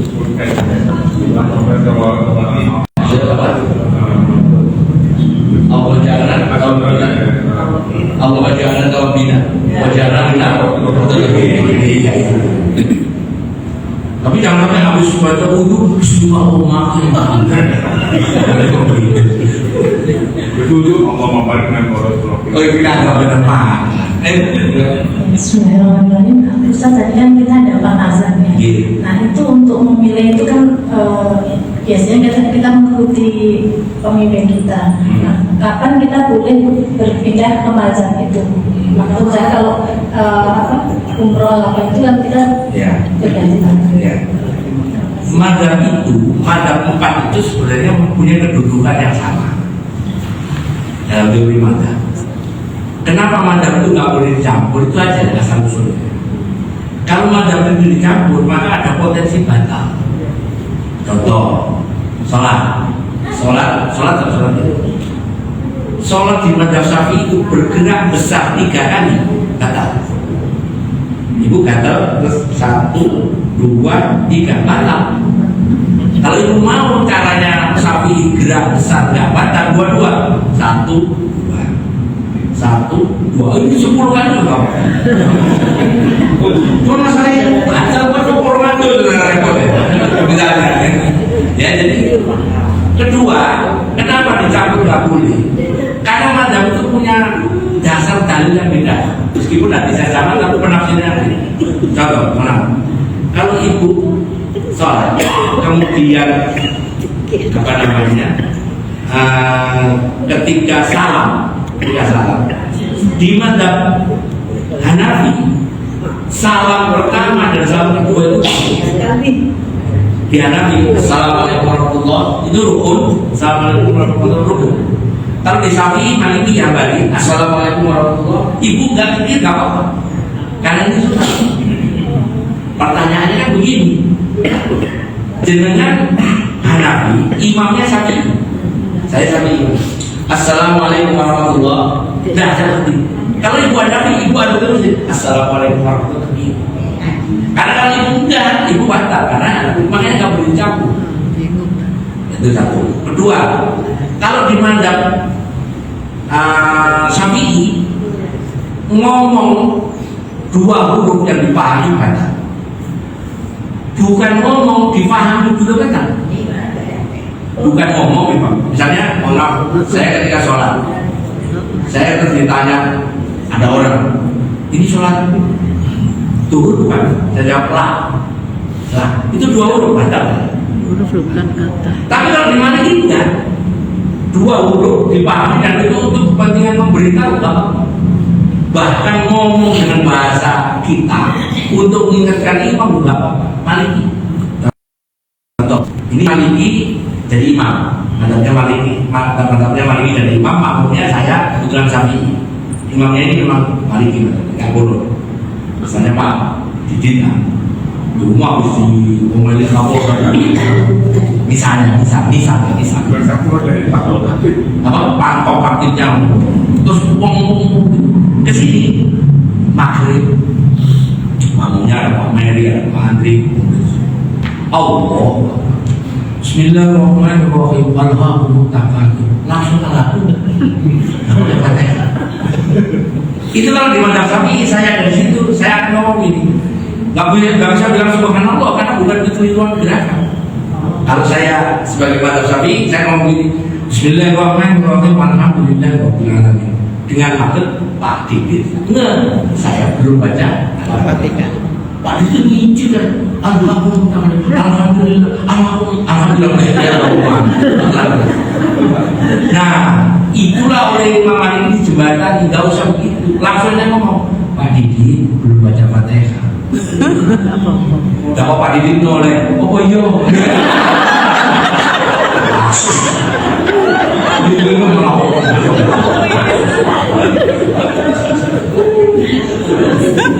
Jadi itu nggak boleh dicampur ngomong. Nah, contoh lagi, ibu sholat kali ini kalau Syafi'i bukan ngomong. Ini saya sering sampaikan contoh ini berulang-ulang kan. Contoh batuk itu ibu batuk di mata berapapun mau batuk kayak di muka ini tadi lagi kalau di rumah kode-kode lain kalau minta teh itu susu kopi susu ini kodenya dimengerti sama pak kaptennya gak ke masjid Pak Didit sholat ibu nanya namanya Nana ini mau kopi susu gak Pak Didit baca karena itu kode untuk menjawab kayaknya benar. Jadi bayangin itu bukan ngomong batuk. Makanya di madzhab Syafi'i itu nggak bisa aneh-aneh, termasuk kasih kode itu di madzhab Syafi'i nggak boleh. Tapi kalau Maliki kasih kode boleh, misalnya gini, kecuali ada orang lewat itu semua madzhab ngasih kode. Misalnya mana ibu sholat, ini bukan Syafi'i ya.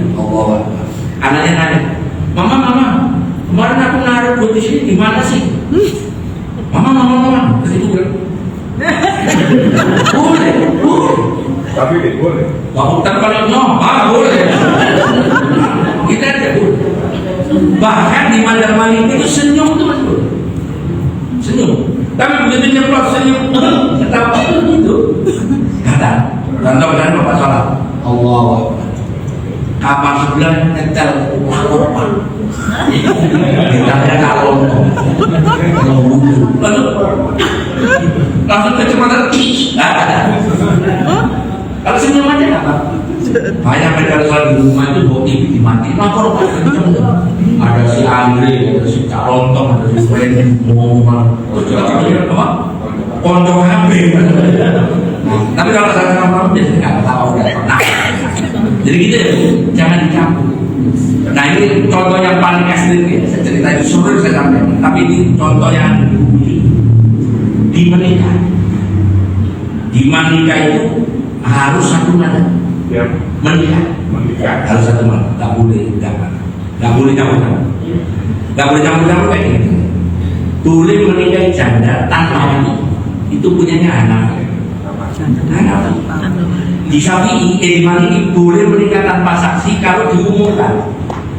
Misalnya saya nikahkan anak saya, terus di grup WA, Bapak Ibu tadi malam saya menikahkan anak saya. Sah. Di Syafi'i khususnya boleh menikah tanpa mas kawin. Dan itu nggak boleh dicampur. Ngambil wali dari anak, ngambil bab saksi dari, ngambil mas kawin dari, akhirnya nggak pakai wali. Nggak pakai mas kawin, nah ini yang rusak. Jam-jam itu contoh. Nah ini kan contoh lagi ini gara-gara saya ingat ada teman nanya, ibu masih ingat ada artis yang nikah di Bali, lu namanya? Saya sebut apa ya? Itu saya belain itu karena begitu nikah sama Maksim itu kan jarak antara saya terima nikahnya dengan tunai itu jaraknya agak lama. Tapi nonton ya? Dengan tak kirimin video agak lama. Terus ada salah satu ustaz tulis di Twitter, saya sadar enggak, dia pasti sah karena kemungkinan dia tak pakai sapi. Karena kalau sapi itu panjangnya 2 meter. Jadi kalau bapak ibu jadi saksi, misalnya saya walinya, Aku kawinkan dari kakak engkau dan putri kandungku dengan mas kawin 74 kilogram emas. Cuma kilo. Ya kata apa ya? Tuh nih, terus bapaknya menjadi saksi. Bapaknya jadi saksi. Saya itu Pak, saya terima nikah dengan mas kawin itu sah. Betul. Tapi kalau dimaliki nur adatnya itu udah lama sah. Ternyata nggak lama itu kurang lebih 7. Jadi maksimum itu 5 kali. Jadi sah. Terus saya tulis, akhir kamu kok ikut tuh yang enak dia kok kita yang bisa. Pertanyaan tadi itu sebenarnya intinya kapan boleh pindah? Iya. Kapan boleh pindah? Bukan kapan boleh nyambung. Boleh pindah bila rusak, bila musafir. Contohnya, tawaf itu susah. Kalau kita pakai Syafi'i, maka saya pindah mah. Lontar jumroh, kalau yang benar itu kena tembok, ada orang yang lemparannya agak jauh, hanya sampai ke mangkok, kita pindah dari Syafi'i. Lontar jumroh harus kena tembok. Tapi kalau menurut selain Syafi'i masuk ke ininya, ya mangkoknya itu belum. Ya kan berarti boleh pindahnya hanya susah. Atau tadi yang Pak Didik misalnya karena naik ada macet tadi, udah kita pakai pendapat yang saja. Karena mau posisi yang kesulitan. Nah kita melakukan itu kan biasanya karena ikhtiar. Sebenarnya boleh. Contoh lagi, ini malah disepakati ulama. Misalnya kita bulan Ramadan dari Kuningan udah ada pokoknya sampai rumah maghrib. Ternyata di rumah ada kecelakaan muncul semua. Air di mobil udah nggak ada. Terus air yang dijual abang-abang yang tukang asongan itu habis. Tinggal berminta.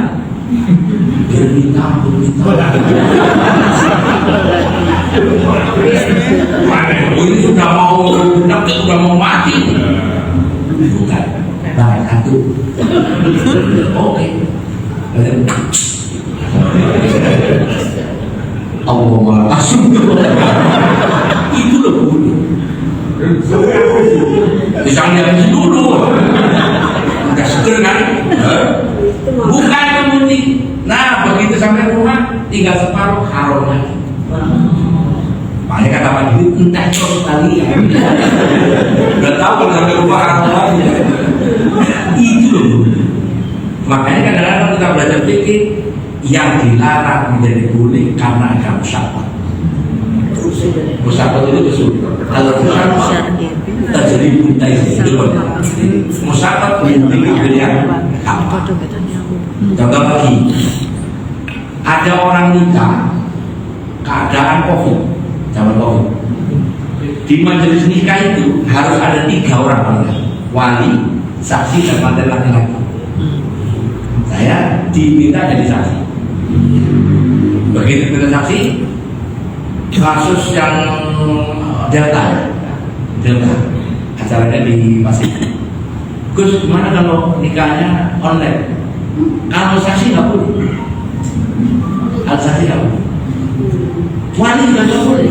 Caranya saksi tetap hadir, walinya boleh diwakilkan, mantannya boleh diwakilkan. Tahu gitu? Dan gimana Pak? Ya, wali saya wali. Ya. Saya nggak bisa datang dari Surabaya, nggak bisa terbang. Ya. Di Jakarta ada Pak Didi, saya minta mewakili saya. Maka saya tahu itu Pak Didi.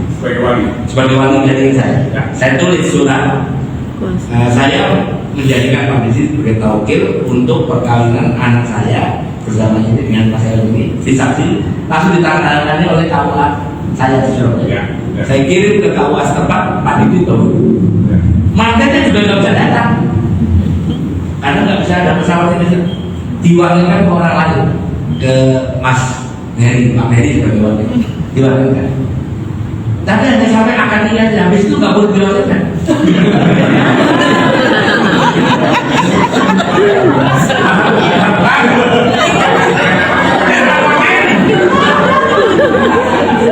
Nah itu kan asalnya kan nggak ada. Itu ada ketika dulu. Contoh lagi, saksi nikah itu harus adil. Di madzhab Syafi'i, Maliki Al-Hambali, adil itu tidak fasik. Fasik itu apa? Orang yang dosa terus menerus. Contohnya orang fasik, orang yang tidak sholat. Berarti orang tidak sholat nggak boleh jadi saksi nikah. Kalau kembali dikasih solusi, kalau kamu nggak ketemu orang yang adil, ganti perempuan dua. Dari wali saksinya sini perempuan dua, sini laki-laki satu. Betul, dimaliki, bisa nikah. Nah itu tadi. Kalau online, Nikah online tetap model begitu. Kasih tahu dia nggak boleh, nggak pernah boleh. ya jadi Iya. bagian Nggak boleh, harus di majelis. Majelisnya harus kumpul. itu beberapa kali saya Wah itu kawannya kamu loh. kira Majelis nikah itu Kirain mau online. wah mau caranya online. jadi dia memang laki-laki yang laki-laki jadi dia pakai HP Harus ditaukin, harus pakai diwakilkan sama orang. Malah yang boleh tawakil. anu ya mempelainya ya Iya. Jadi ada majelis gitu. Yang di majelis ini bapak saksi pandangan wakil kan ya ada. sampai udah di Iya. jadi dia memakai alamat Iya. Berarti online nggak boleh. Berarti online. Kalau dengan online, masa gitunya online.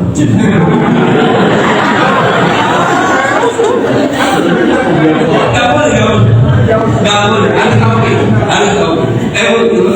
Misalnya kalau misalkan berkaitan dengan itu ini ya apa namanya kondisinya di luar terus waktu itu sebenarnya mau nikah di sini tapi karena lockdown sehingga kan pengantin sekolah-sekolahnya di sana dan itu kan pengantin itu mualaf Ustaz. Iya. Jadi di aminkan sama bapaknya dari sini nikahnya dari sini tapi online tapi di sananya juga menikah secara sipil gitu Ustaz. Oh di sana juga ada walinya. Ada. Ditaukin, kan ini boleh. coba-coba diulang Ya, ini udah langsung tak jelasin. Ini Jakarta. Waktu ini New York.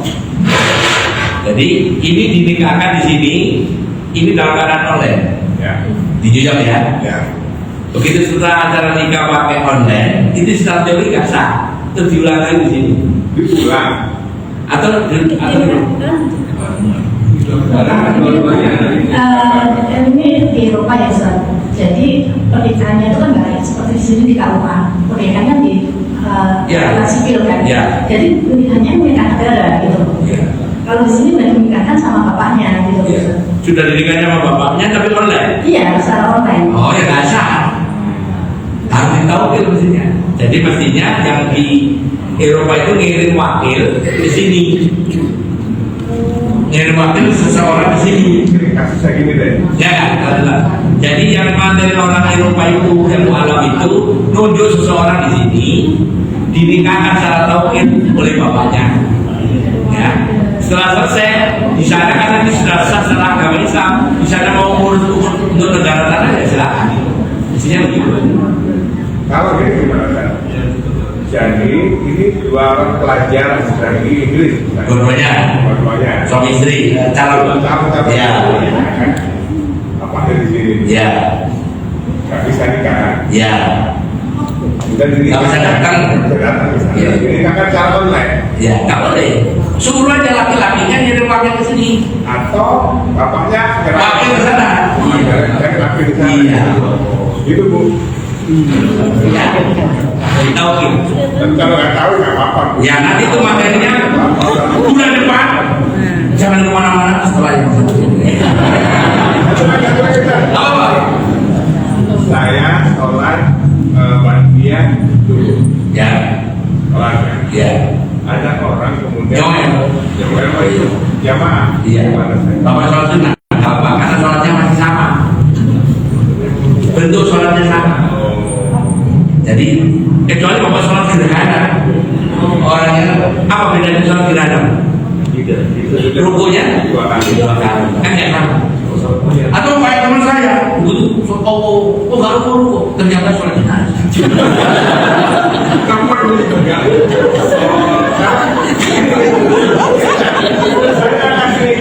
Kasih kode, saya kasih kode. Ngapain Bapak kasih kode besar? Kalau saya kasih kode, Bapak biar aja jadi besar. Oh iya, hukum orang nggak tahu. Nah, karena itu suara saya jadi batal nggak ada kode. Kasih kode kan nggak batal. Oh, sudah nggak batal.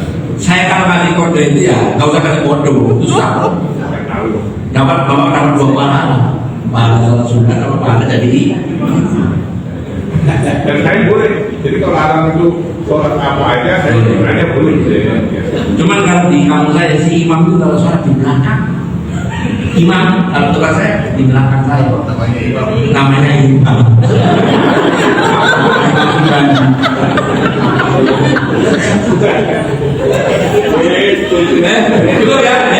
Cukup ya. Jadi untuk yang sesi kedua itu fikih kuliner. Jadi bagaimana kita ngadepin kalau misalnya ke daerah, kota, negara yang dekat jelas makanannya halal-haramnya, bagaimana cara ngatasinya. Jadi jangan kemana-mana, insya Allah kita akan ketemu di sesi kedua fikih kuliner, lanjut nanti fikih yang lain. Terima kasih. Assalamualaikum warahmatullahi wabarakatuh. Waalaikumsalam warahmatullahi wabarakatuh. Inilah kajian yang datang penuh dengan yang kebaikan, pulang membawa ilmu, membawa silaturahmi, dan membawa bahagia. Membawa terus. Kalau Ustaz kayak begini, 3 nih pada Bapak. Satu tadi silaturahmi, kedua pahala ilmu, ketiga pahala dapat bahagia karena gembira. Tapi kalau di musalah ikhlas ada 4. Apa itu? Ada snack nanti. Yang bisa untuk dinikmati. Baik Bapak Ibu sekalian, alhamdulillah dari berbagai pertanyaan yang muncul tadi dikatakan banyak sekali manfaat atau ilmu yang baru yang kita peroleh. Mudah-mudahan dengan ilmu baru itu kita menjadi makin tahu dan bisa mengamalkannya dengan baik. Dan tadi kalau sudah tahu, jadi tahu hukumnya, jangan diulang lagi. Ya Pak Mary, jadi kalau jangan nikah online ya berarti ya. Nggak jadi. Baik Bapak Ibu sekalian, terima kasih dan Ustaz, terima kasih banyak. Terima kasih.